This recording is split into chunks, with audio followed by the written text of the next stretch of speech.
তামিম ইকবাল কিংবা মুশফিকুর রহিমের মতো হুট করে ফেসবুকে ঘোষণা দিয়ে নয়, মাহমুদুল্লাহ রিয়াদ নিজের আন্তর্জাতিক ক্যারিয়ারের সমাপ্তি ঘটাতে চান মাঠ থেকে আনুষ্ঠানিকভাবে বিদায়ের মাধ্যমে।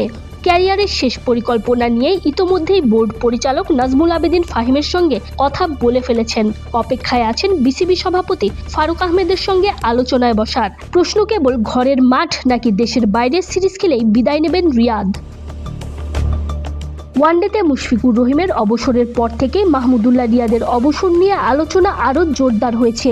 সকলের মুখে কেবল একটাই প্রশ্ন, কবে অবসরে যাবেন রিয়াদ। আন্তর্জাতিক ক্যারিয়ারের শেষ নিয়ে অবশ্য দ্য সাইলেন্ট কিলারের পরিকল্পনা প্রায় সাজানোই আছে। দেশের শীর্ষস্থানীয় সংবাদপত্র সমকালের প্রতিবেদন অনুযায়ী গেল বৃহস্পতিবারই রিয়াদের সঙ্গে 1 ঘন্টা আলাপ হয়েছে ফাহিমের।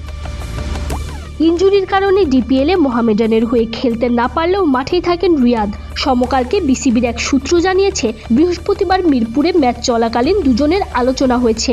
অবসরের সিদ্ধান্ত নিয়ে নিলেও আন্তর্জাতিক ক্রিকেট থেকে চিরতরে যেহেতু বিদায় নিচ্ছেন, তাই কোন উপায়ে অবসর নিলে ভালো হয় সেটাই ভেবে দেখছেন রিয়াদ। দেশের সিনিয়র এই ক্রিকেটারের সঙ্গে কি কথা হয়েছে সেটা নিয়ে অবশ্য এখনই মুখ খুলতে রাজি হননি ফাহিম। তিনি বলেন, যখন ঘটনা ঘটবে তখন জানতে পারবেন, এখন কিছুই বলা যাবে না। সংবাদ মাধ্যমটিকে বিসিবির একজন কর্মকর্তা জানিয়েছেন, মাহমুদুল্লাহ রিয়াদ টেস্ট ও টি-20 মাঠ থেকে ছেড়েছেন। ওয়ানডে ছাড়ার অর্থ হলো জাতীয় দলের সঙ্গে সম্পর্ক ছিন্ন করা।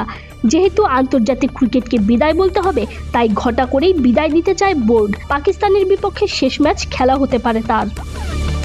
মাঠ থেকে বিদায় নিতে চাইলে অবশ্য রিয়াদের জন্য অপেক্ষা আরও বাড়বে।